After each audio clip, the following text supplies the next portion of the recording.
마음이 가난한 사람들 하늘나라가 그들의 것이다.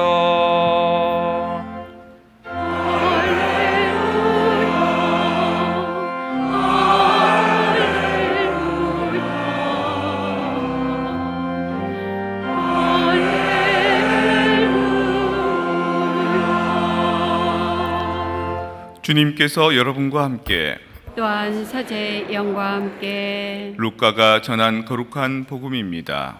주님 영광 받으소서. 그때의 군중 가운데서 어떤 사람이 예수님께 스승님, 제 형더러 저에게 유산을 나누어 주라고 일러 주십시오 하고 말하였다. 그러자 예수님께서 그에게 말씀하셨다. 사람아, 누가 나를 너희의 재판관이나 중재인으로 세웠단 말이냐? 그리고 사람에게 이르셨다. 너희는 주의하여라. 모든 탐욕을 경계하여라. 아무리 부유하더라도 사람의 생명은 그의 재산에 달려있지 않다. 예수님께서 그들에게 비유를 들어 말씀하셨다. 어떤 부유한 사람이 땅에서 많은 소출을 거두었다. 그래서 그는 속으로 내가 수확한 것을 모아둘 데가 없으니 어떻게 하나 하고 생각하였다. 그러다가 말하였다. 이렇게 해야지. 곡간들을 헐어내고 더 큰 것들을 지어 거기에다 내 모든 곡식과 재물을 모아 두어야겠다. 그리고 나 자신에게 말해야지. 자, 내가 여러 해 동안 쓸 많은 재산을 쌓아두었으니 쉬면서 먹고 마시며 즐겨라. 그러나 하느님께서 그에게 말씀하셨다. 어리석은 자야, 오늘 밤에 내 목숨을 되찾아갈 것이다. 그러면 내가 마련해 둔 것은 누구 차지가 되겠느냐? 자신을 위해서는 재화를 모으면서 하느님 앞에서는 부유하지 못한 사람이 바로 이러하다. 주님의 말씀입니다. 그리스도님 참여합니다. 평화를 빕니다.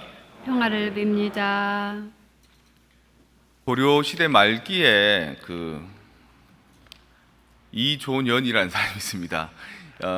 일십, 백천만, 십만, 백만, 천만 이런 단위 있지 않습니까? 근데 조단위 있잖아요. 그 조를 쓰고요. 년자는 해년자를 씁니다. 그러니까 백년, 천년, 만년이 아니라 조년이라는 그런 이름을 가지고 있는 분입니다. 근데 조선 시대가 아니고 고려 시대인데 그분이 쓰신 이제 시가 있죠. 시조가 있죠. 근데 그 시조가 워낙 멋있어서 고려 시대에 만들어진 시 중에 최고다 이런 느낌이 있어서 조선 시대도 계속 그걸 가지고 창을 불렀습니다. 그렇게 그래서 한글이 만들어진 게 조선 시대 초기지 않습니까? 근데 한글이 만들어지기 전에 쓰여져 있는 시인데도 그 옆에 이제 마치 이두처럼 그 한글로 된 조사가 붙어가지고 이런 시로 남아 있습니다. 이화에 월백하고 은하니 삼경인제 일지 춘심을 자규야 알야마는 다정도 병인양하여 잠 못 들어 하노라. 이화는 백꽃 아닙니까? 배밭입니다. 백꽃. 그래서 봄에 피는 벚꽃이 예쁘죠. 벚꽃은요 백꽃에 비하면 아무것도 아닙니다. 정말 백꽃이 예쁘고 또렷하고 그렇습니다. 근데 이 백꽃을 낮에 보는 게 아니라 밤에 달이 휘영청 밝은데 그 달빛에 의해서 백꽃이 이렇게 조명이 되면 이렇게 막 사람이 취합니다. 이화에 월백하고 은하니 삼경인제, 은하수 아시죠? 은하수. 은하수란 말이 사실은 은한이라는 이 한자에서 나온 말입니다. 그리고 일본에서 조금 은하수란 말로 바뀌었습니다. 일본 말로 그게 뭐라 그러더라? 아마카와 이렇게 하는데 원래 한국말은 미리네입니다. 미리네. 그 은하니 삼경인제 그러면 하늘에 이제 있는 은하수 갤럭시가 밀키웨이가 아주 깊은 밤 한 11시에서 한 새벽 1시 같은 깊은 밤인데 달빛이 쫙 비춰가지고 그 백꽃을 이화를 비춰주는 거예요. 그걸 보니까 어떤 마음이 드느냐? 다정도 병인양하여 잠 못 들어 하노라. 다정하단 말 있죠. 다정한 사람들 많지 않습니까? 주변에 보면 따스하고 다정한 사람들, 마늘 다자에 정자, 정이 많은 사람들. 근데 이 사람들 그 병입니다, 병. 다정도 병인양하여 잠 못 들어 하노라.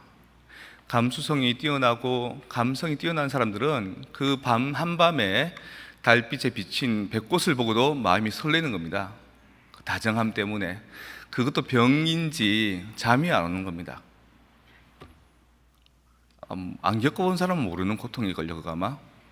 저도 캠프, 이제 주일학교 캠프 2박 3일인데 1박 하고 왔습니다. 그리고 너무너무 좋았습니다. 그래서 여기 계신 분들 작년에보다 올해가 조금 적게 왔는데 다 내년에는 캠프에 가족들, 아이들 데리고 좀 왔으면 좋겠습니다. 뭐가 제일 좋았냐면 대화하는 게 너무 좋았고요. 아이는 아이들대로, 어른은 어른들대로 뭐 좋았고, 그다음에 이제 깔판 깔고 이렇게 누우니까 밤하늘의 별이 초롱초롱한 게 좋았고, 밤새 얘기를 해도 지칠 줄 모르고, 다들 자러 들어갔는데도 나 혼자 잠을 못 자고 별을 쳐다보고, 다정도 병인가 봅니다. 막 푹 취하는 거죠. 한 새벽 4시 밤. 그 다음 되니까 몸이 피곤하죠. 머리가 깨질 것 같고 두통이 나고 막 술 한잔하고 이랬으니까. 이런 증세를 서양에서는 뭐라고 그러냐면요, 그 스탕달 신드롬이라고 얘기합니다. 스탕달이라는 사람이 프란치스코 성인을 그림을 그린 사람이 있는데 주오또라고 그 사람이 있는데 피렌체에 있는 저희 프란치스코 수도에 성당이 있거든요. 거기 딱 가서 정신이 뜨개진 겁니다. 숨을 못 쉬겠고 뭐 거의 멍하고 완전히 이렇게 혼이 빠져나간 듯한 그런 그 뭐라 그러죠? 절정 같은 느낌들, 엑스터시 이런 느낌을 받은 겁니다. 그래서 그거를 이제 스탕달 신드롬이라고 얘기를 하죠.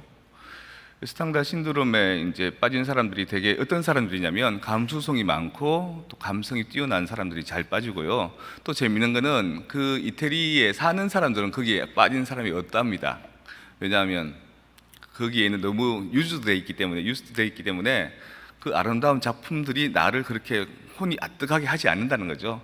관광객들한테 많이 이제 생기는 증세고, 관광객들 중에서도 이제 깃발 보고 따라가는, 그 당시에는 일본 사람을 지칭했는데 단체 관광하는 이런 사람들은 못 느낀답니다. 작품 하나를 두고 여유 있게 못 보기 때문에. 근데 개별 관광객들은 이제 꼭 그 프란치스코 성인의 그림뿐만 아니라 다른 어떤 예술 작품들, 음악들 뭐 이런 거 보면 갑자기 확 아뜨간 사람이 있다는 거죠.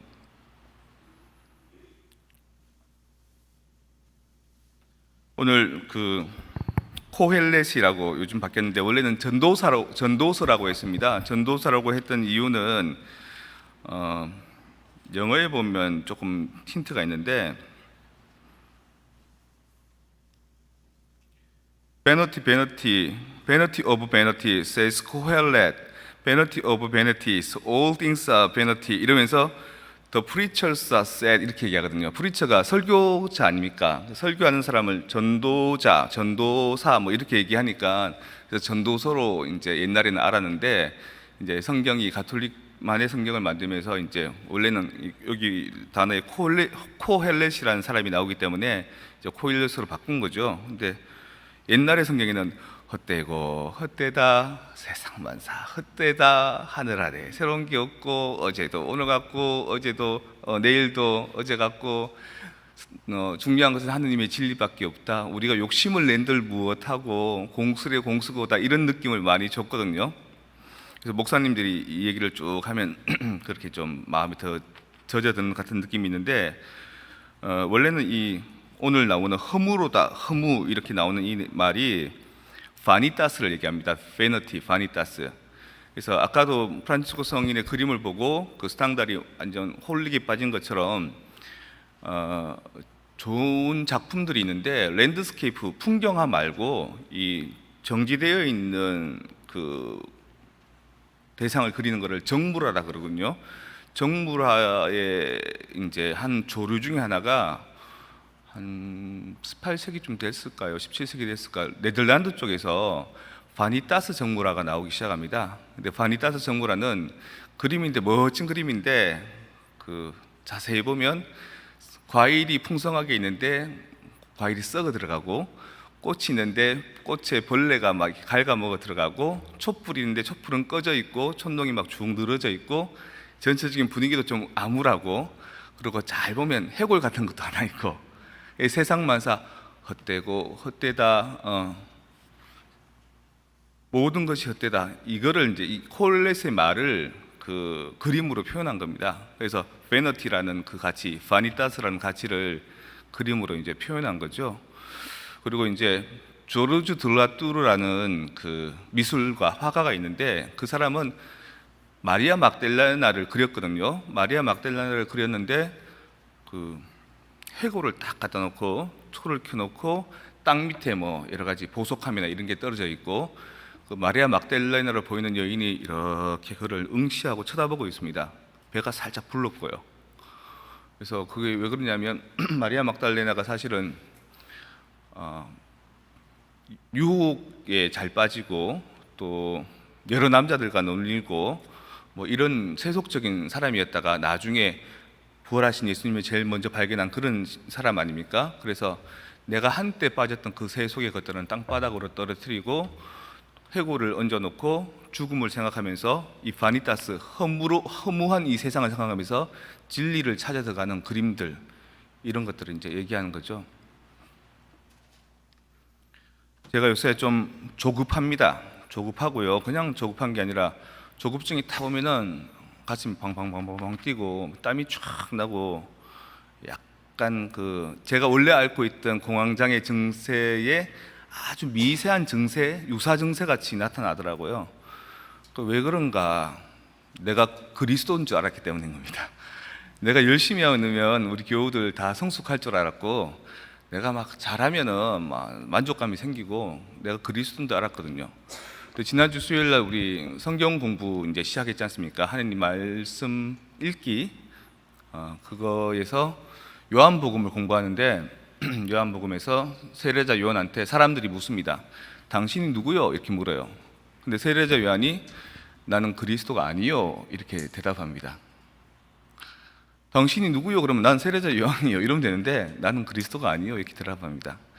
그거에 대한 해석이 이제 그 요한복음 해설서를 쓰신 그 작가분께서 이제 하시는 말씀이 여러 가지 해설이 있는데, 첫 번째는 당신은 누구요라는 그 말이 진짜 당신이 누군지를 묻는 말이 아니라, 당신은 우리가 계속해서 오랫동안 기다렸던 우리의 메시아, 우리의 구세주, 우리의 그리스도가 아닙니까? 라고 생각하고 그 명망 높은 사람들이 무리를 지어서 와서 물었다는 거죠.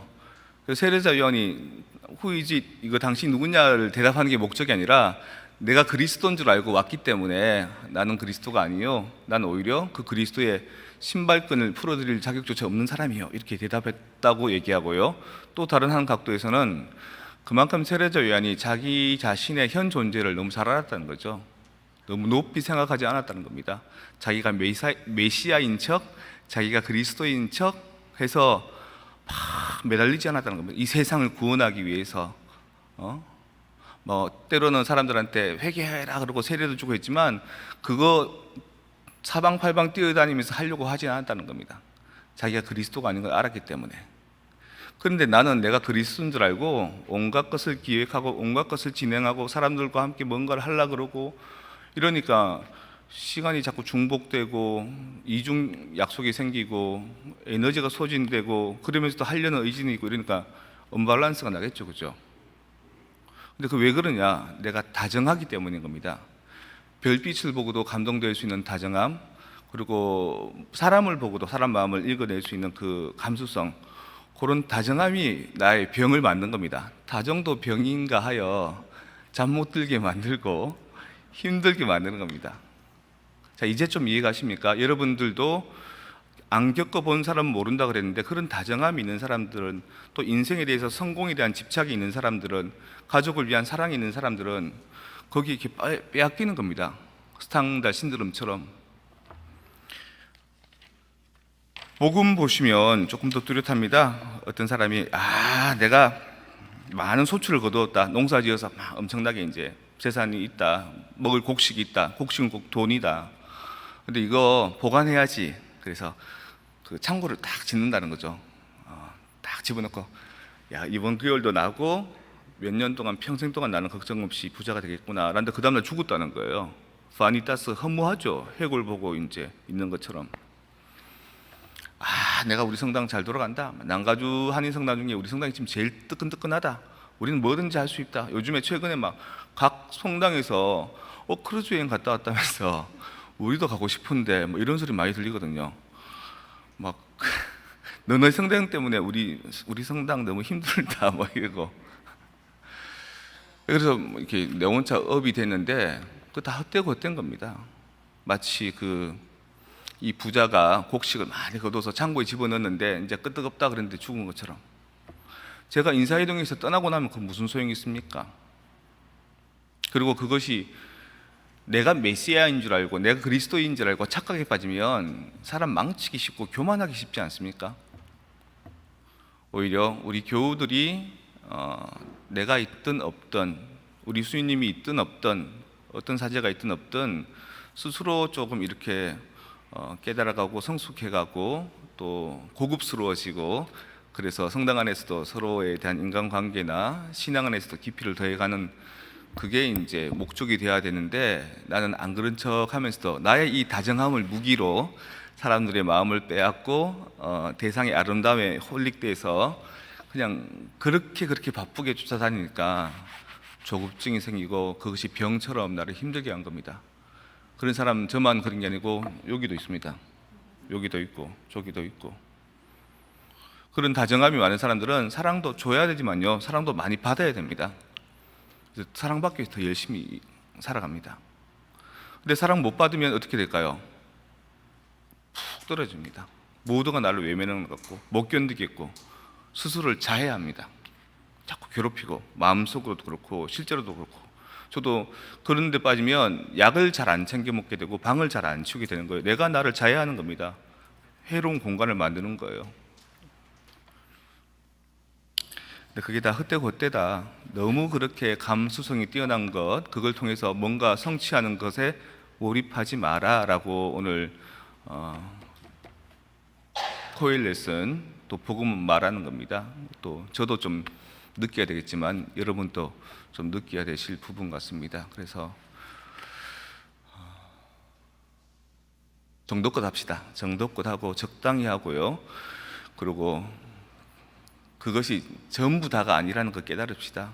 부자 되는 것도 전부 다가 아니고, 내 하는 일을 성취해서 성취감을 느끼는 것도 전부 다가 아니고, 우리 아이들이 공부 잘해서 좋은 대학 가는 것도 전부 다가 아니고, 전부 다 아닙니다. 다 모든 게 허무합니다. 언젠가 썩어질 사과 조각처럼, 언젠가 시들 꽃처럼, 바니타스 정보라처럼. 여러분들 오늘 이 말씀 통해서, 이 복음 통해서 우리가 얼마나 헛된 것을 쫓아왔는지, 그리고 헛된 것이 주는 만족감에 얼마나 내가 홀릭되어 있는지, 아득한 스탕달 신도론처럼. 그래서 그런 감수성이 너무 나를 지배하고 내가 그게 너무 벅차서 숨이 막히고 허덕대고 균형을 못 잡고 조급할 때 이성의 냉정함을 좀 찾읍시다. 그리고 이거 잘해놔봐야 딴 사람은 또 다 원점 돌아갑니다. 그러니까 내 때 다 하려고 그러지 말고 조금씩 나 때, 그 다음 내 자식 때, 그 다음 손주 때 이렇게 변화갈 수 있도록 적당히 일하시고요, 적당히 쉬시고, 적당히 행복해 하시고, 적당히 슬퍼하시고, 이 모든 것은 하느님 손에 달려있음을 깨달으시고 하느님 섭리에 맡기면서 조금 남미 호세 아저씨들처럼 좀 대책 없이 생각 없이 삶을 긍정하면서 그렇게 살아가라라는 메시지가 오늘 독수와 복음에 담겨 있다는 것 알고 갔으면 좋겠습니다.